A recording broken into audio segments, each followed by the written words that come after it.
Rebel Canners, teaching all kinds of food preservation, including the old ways.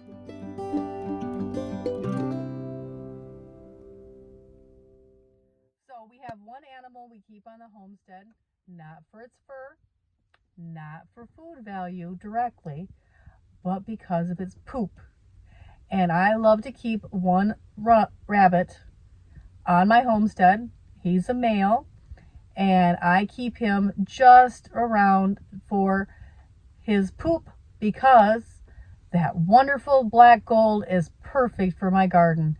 And so here's a little clip of us going out and taking care of him, and I hope you enjoy it.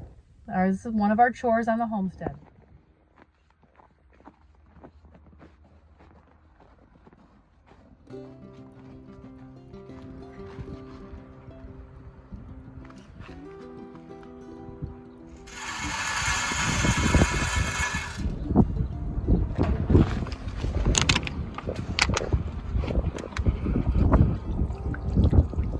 That's warm water, so it Yep. should melt the other